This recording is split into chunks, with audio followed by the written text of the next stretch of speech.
Assalamualaikum warahmatullahi wabarakatuh. Di sini saya akan mempresentasikan tentang Communication and Social Network.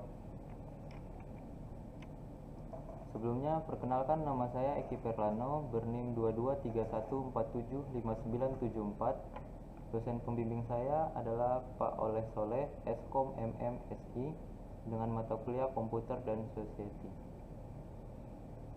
Topik pembahasan yang akan saya bawakan, pengertian Communication and Social Network. Yang kedua, penggunaan sosial media, lalu dampak bagi anak dan remaja, dan terakhir adalah penutup. Communication and Social Network. Pengertian komunikasi. Komunikasi adalah pengiriman dan penerimaan pesan atau berita antara dua orang atau lebih, sehingga pesan yang dimaksud dapat dipahami. Kata komunikasi berasal dari bahasa Latin, communicatus, artinya berbagi atau menjadi milik bersama, mengacu pada upaya yang bertujuan untuk mencapai kebersamaan. Sosial media atau social network merupakan sebuah bentuk layanan internet yang ditujukan sebagai komunitas online bagi orang yang memiliki kesamaan aktivitas, ketertarikan pada bidang tertentu, atau kesamaan latar belakang tertentu. Social networking sering disebut sebagai jaringan pertemanan.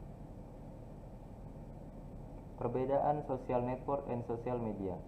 Perbedaan sosial media dan social network yaitu mereka merupakan sama-sama media yang menyampaikan informasi, namun dalam menyampaikan informasinya itu yang berbeda. Sebenarnya media sosial itu merupakan bagian dari media masa modern.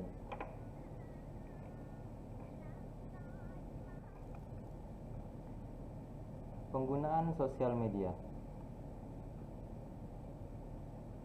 Menurut diagram yang bersumberkan dari Kementerian Komunikasi dan Informatika bersama Ketadata Insight Center, dari sekitar 11.000 orang yang disurvei, walaupun pengguna media sosial yang hanya suka melihat-lihat, itu proporsinya mencapai 72,7%, tetapi secara tidak langsung aktivitas yang lain menjadikan pengguna berinteraksi dan berkomunikasi di sosial media.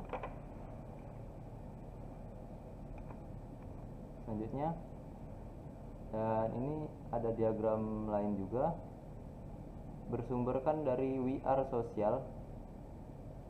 Dari data diagram tersebut, kenaikan jumlah pengguna media sosial tertinggi mencapai 34,2% pada 2017. Hanya saja kenaikan tersebut melambat hingga sebesar 6,3% pada tahun lalu. Angkanya baru meningkat lagi pada tahun ini. Adapun WhatsApp menjadi media sosial yang paling banyak digunakan masyarakat Indonesia. Persentasinya tercatat mencapai 8,7%. Dampak positif dari media sosial adalah memudahkan kita untuk berinteraksi dengan banyak orang, memperluas pergaulan, jarak dan waktu bukan lagi masalah, lebih mudah dalam mengekspresikan diri, menyebarkan informasi dapat berlangsung secara cepat, biaya lebih murah. Lalu dampak negatif dari media sosial adalah menjauhkan orang-orang yang sudah dekat, dan sebaliknya, interaksi secara tatap muka cenderung menurun, membuat orang-orang menjadi kecanduan terhadap internet, menimbulkan konflik, masalah privasi, rentan terhadap pengaruh buruk orang lain. Dampak bagi anak dan remaja. Perilaku dalam penggunaan media sosial diatur dalam Undang-Undang Nomor 11 Tahun 2008 tentang Informasi dan Transaksi Elektronik atau yang lebih dikenal dengan sebutan UU ITE. UU ITE mengatur berbagai perlindungan hukum atas kegiatan yang memanfaatkan internet sebagai media, baik saat melakukan transaksi maupun pemanfaatan informasinya. Selanjutnya, dalam buku hasil kajian Puskakom, Pusat Kajian Komunikasi, FISIP UI yang berjudul Kajian Dampak Media Sosial bagi Anak dan Remaja, yang disusun oleh Endah Triastuti pada tahun 2017, menyebutkan bahwa TMI atau terlalu banyak informasi ini mendorong potensi perilaku yang lain, yaitu disebut dengan FOMO, Fear of Missing Out, atau takut ketinggalan berita terkini.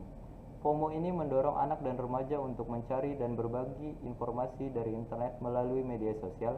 Pada tahap inilah mereka sangat rentan terhadap risiko predator online, pornografi, maupun pencurian identitas dan cyberbullying. Cyberbullying atau intimidasi dunia maya saat ini dijadikan tren kekinian khususnya di kalangan remaja. Era digital seperti ini pastinya lebih dominan dikuasai oleh para remaja, tetapi tidak menutup kemungkinan orang yang sudah tua juga mengetahuinya. Hanya saja, remaja terkadang belum begitu pandai mengendalikan emosi yang meluap dalam dirinya. Para remaja beranggapan bahwa pada masa inilah mereka bisa bertingkah sebarbar yang mereka inginkan tanpa tahu akibat dari perbuatan itu. Proses pencarian jati diri yang terkadang keliru, meskipun terlihat kecil dan sepele, nyatanya mampu membunuh mental seseorang.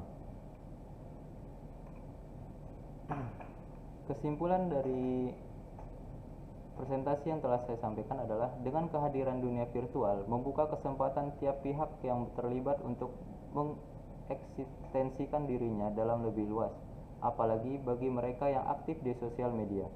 Melalui status, komentar, notes, dan berbagai fasilitas dalam sosial media tersebut, banyak orang berusaha menunjukkan keberadaannya dengan terus mengupdate segala perkembangan yang ada. Suatu perkembangan yang jika di dunia nyata tak mungkin disampaikan, maka di dunia sosial media, perkembangan ini bisa menjadi konsumsi publik secara umum.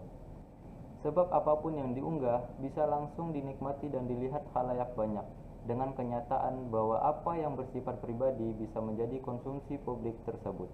Membuat kehadiran media sosial kiranya perlu diperhatikan lagi, bukan untuk menghentikan perkembangannya, tapi untuk memaksimalkan penggunaannya. Kesadaran diri setiap pengguna penting untuk ditingkatkan, mengingat apa yang diunggah akan bisa mempengaruhi citra diri, dan apa yang diunggah bisa mempengaruhi pada hubungan yang terjalin dengan pihak lain.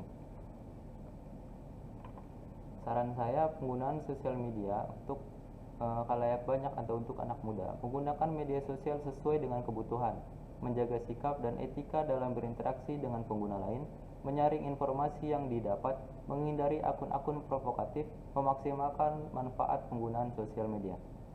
Baiklah, itu saja yang bisa saya sampaikan. Kurang lebihnya saya mohon maaf. Wassalamualaikum warahmatullahi wabarakatuh.